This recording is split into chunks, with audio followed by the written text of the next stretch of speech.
Welcome to today's podcast. I'm here with Heidi Pattison from HP Cleaning and Support Services, and today we're going to talk about staff retention and additional support services that she and her team provide to families. Before we start, Heidi, we've actually just recorded this podcast, but I forgot to turn the mics on, so I'm going to make Heidi do the entire podcast again. So Heidi sat there going, I can't believe you've just done this to me, Louise. So Heidi, welcome. Hi. Again. Welcome again. So Heidi, we're going to talk about staff retention first of all. Yes. You have done amazingly with your team. Your retention is phenomenal, isn't it? Yes. Tell me more about what you're doing and why people love you so much. I have mainly staff approaching me for roles. We live in a small village and we're quite well known. And I have a lot of school community, mums and dads, approach me for work. And that's kind of the dream. You know, Yes. most people are struggling like crazy to grow their cleaning businesses. And you're there, like, having people queuing up to work for you. Yes, yeah. I think we're very well known in the area. We're a little bit different in what we offer, which makes the job role very interesting. And we're quite well known for the training that we provide to our staff. Amazing. So you're talking about the training. Yes. It's not easy, is it? It's the No. support services as well. What training programs do you have to put your staff on? So when they join us, they have an enhanced DBS and confidentiality statement are the main two things before they join. They're then sent the link to all the training, which we go through the Jangro cleaning courses. Yep. And then additionally, they have dementia buddy training, one day first aid training, food hygiene, and we have a couple of training courses around mental health and supporting the elderly. Wow, so your team are very well trained and it must take a while to go through those training courses. Yes, yeah. So I think it's a bit of a deal breaker. Perhaps when I send that link out, then that soon sorts out any ones that perhaps aren't going to make it through our recruitment process. Okay, and you've got quite a stringent recruitment process, haven't you? Kind, Yes. caring, friendly, Yes. but you know what you want. I know what I want, yes. And what do you want? I need people with rhinoceros skin that aren't easily offended, that are strong team players, but then can work independently just as well. So you mentioned rhinoceros skin, and I love the phrase you use there. That's not always something we look for from cleaners. No. Why? What is it that you do, and why do they need to be so hardy? So a lot of our customers may have mental health issues or dementia, and it may be that you have to work hard just to get through the front door. So we may often be swore at, or doors not open to us, or we may get halfway into a room and they're trying to chuck us out because they've had enough of us now. And you're not even in the room yet. No, that's it. So we have to very much have good negotiation skills, be very calming influences, and learn the best way to work with that specific customer. Wow, and you would have thought, given that there is a recruitment crisis, it's always hard in the care industry. You are not carers, and you're very No. clear that you're not carers. Yep. But there's also a recruitment problem in the cleaning industry. Yes. So you're sat there really in two challenging industries, somewhere in the middle there. Yes. And why are you not having this problem? I think they get the best of both worlds. So they may have a cracking day and it's clean after clean, and then they may have the next day where they are supporting a customer to hospital, dealing with families to relay what we've been told at hospital. And then usually if it is a hospital appointment, we would end with a nice lunch in a cafe or country pub, sort of a nice ending to what may have been a challenging day for that customer. Oh, wow. And what a nice job to take someone else out for lunch. Yes. I'd love to do that, be paid to take someone for lunch. Amazing. But you provide quite a few things to your staff. You keep them motivated, you give quite a lot of rewards, don't you? Yes, so that's a big thing for me. So rather than bombard staff all the time with issues or with good feedback, we just have a weekly newsletter that goes out every Friday morning, and that will recognise the shining stars of the week, and it will also pick up any issues that have arisen that week, and it all comes out in that one newsletter. The rewards for the staff, I'm really big on thank you cards, little gifts, scented candles, chocolates, and I'm really big on team meetings. So we will have a quarterly team meeting where I will buy everybody breakfast, and we have a very set structure, but then we always have a good laugh for the last sort of 20 minutes. So just your weekly newsletters, because I sat there when you told me that and I thought, what, that is ridiculous. I know how hard newsletters are to write, and to be committed to doing that is hard. You do it on WhatsApp, don't you? Absolutely. So as things crop up through the week, rather than forget them, or I just pop them onto the notepad in my phone, head up, newsletter for week commencing, pop issues in or good feedback as they've popped up, and then on a Friday just make sure it's got everything in I need for that week and then send it out. Amazing. Great way of staying in contact. And very, very fast. And you're really, we've talked there about what you're giving back a little bit to the community. Yes. You give a lot back, don't you? Yes, we do lots of charity events. We like to involve our customers, so we've done sponsored walks, we've made key rings, we're having a charity ball next year which will involve selling tickets to our customers and staff and families. I think last year we raised about £2,000 for Leeds Children's Heart Unit. The ball is set to raise, we're aiming for about £5,000. Amazing. But first cleans as well. Yes, so 20% of every regular first clean goes back to the heart unit. In return, we have got well known for that, and a lot of our customers are doctors, paediatricians, nurses from our local hospitals. But this is personal as well, isn't it? It isn't just because you love the heart unit. Clearly you do. I do love the heart unit. But you spend a lot of time there. Yes. So I wouldn't have my daughter if it wasn't for that heart unit. She would not have survived her young years without her open heart surgery. So I had her at Leeds, and then once I'd had her, she was kept alive for 6 days in intensive care until she was strong enough, or they felt she was strong enough for her open heart surgery. Goodness. So this is you giving back, and this will continue. Yes, so that you can make a difference to other people's lives as well. Her surgery alone and everything that went into me and her, and that's gone into my other children, will run into hundreds of thousands of pounds. So if this is a little something I can give back, then we will do that for as long as we can. Oh, but you give a lot back to the community, but you give so much to your staff. There's a lot of development opportunities. Yes. So they come in and join the team, and then once they're established and they're happy in what they're doing, then I'm very much, again in the newsletter, if you're wanting to develop, come and speak to me, and I will see where I think they will shine. And we have lots of different roles through training coordinator, team leader, health and safety lead, our charity group.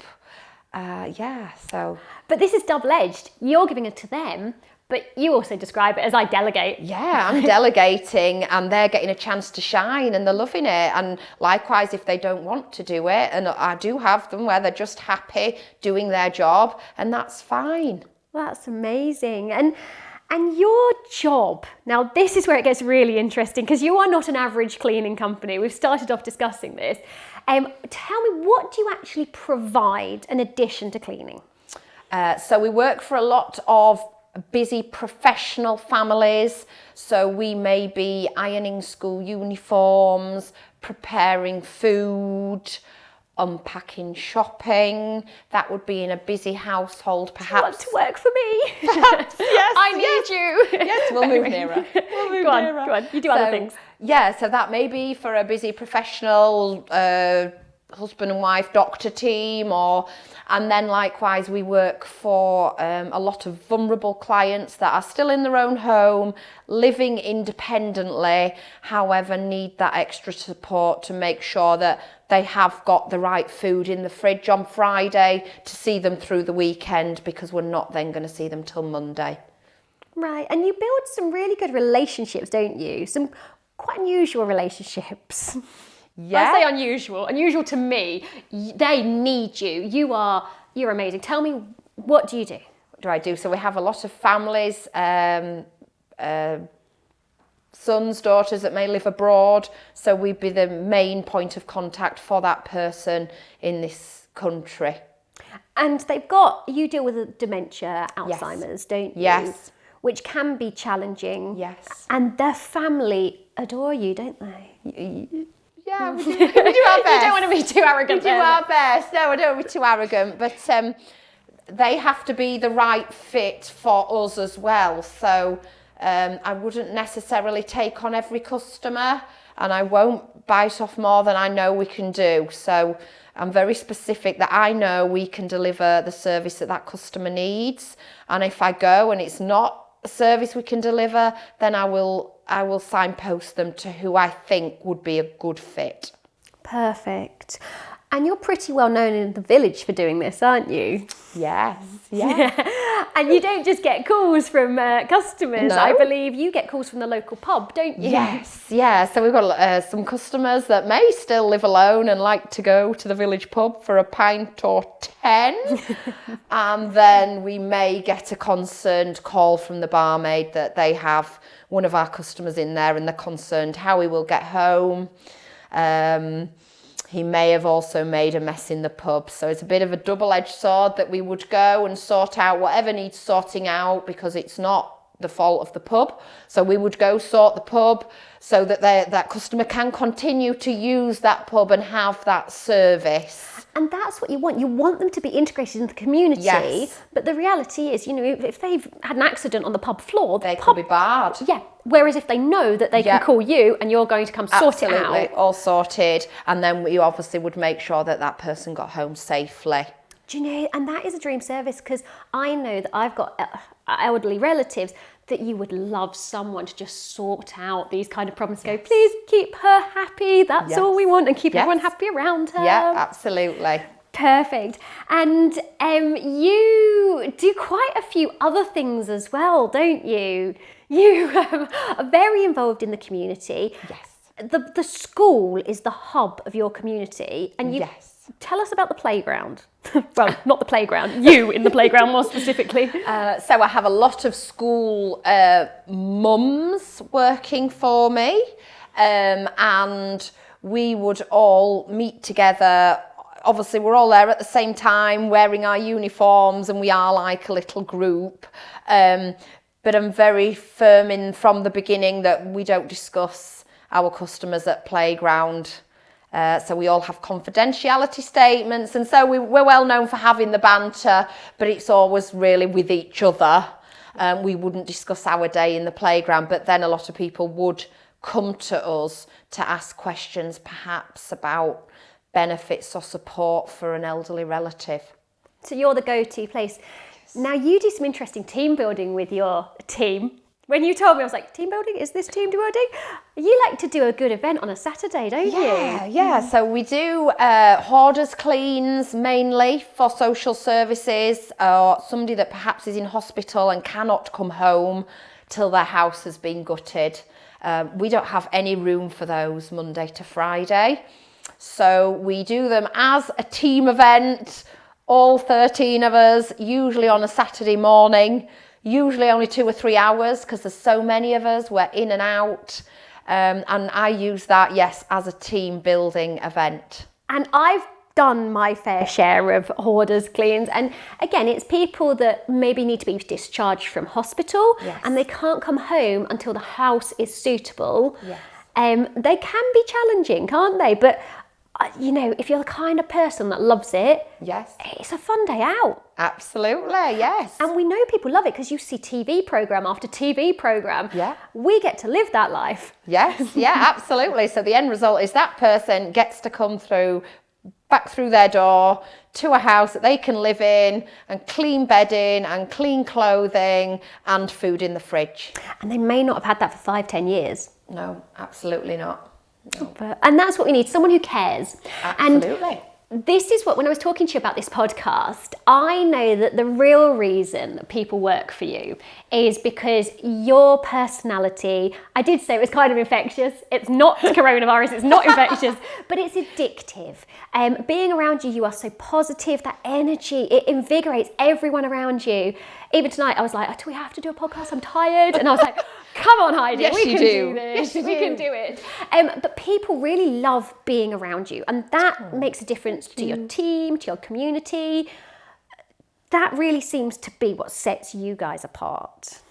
Yes, yeah, I love and I'm passionate and I appreciate what we do, and having a career in the past that I haven't always felt this way, but what my business gives me and all my staff and the support that it gives us to our families, I just think we have the best job in the world. And what does it give you? It gives me the flexibility to take my children to school, to pick them up, to go to medical appointments without asking for permission, to collect them after school on a Friday and set straight off in the motorhome, and just to be there for my children. Ah, and make a difference and feel good. Yes. As long as you don't mind having your rhino skin with you. Absolutely. Perfect. So Heidi, final question. A lot of people would like to do what you do, would like to deliver the kind of service, to have these kind of relationships with people. What hints and tips would you give to anyone that was thinking about getting into this? I think just have very clear guidelines from the beginning of what you want to do, what you legally can do and can't do, and just have very clear boundaries on what you want to offer as your service, and make sure you've got the right insurance built for you and constantly checking that back. So as we develop, we may do something that we've not done before, and I need to make sure that we have the correct insurance in place to do that. And training. And yeah, everything, just to make sure, and that the staff are happy for that, maybe that curveball that's just popped up in our role. And it's not something that's quite easy to drift into, is it? It's been quite a planned effort. Yeah, definitely. So my heart always laid with the elderly. That stemmed from my godfather getting scammed out of £25,000. And so I realised there was a massive niche in the market for people that needed help, but perhaps didn't need care, but did need support in their home and needed more of a friendly face. Aww. And I'm so pleased that someone like you has found their vocation and is making the difference to all these people. Thank you. Heidi, thank you so much for taking the time to talk to me for the second time tonight. Thank you. The microphones were turned on and I can't wait to get the feedback from this podcast. Thank you, Heidi. Thank you.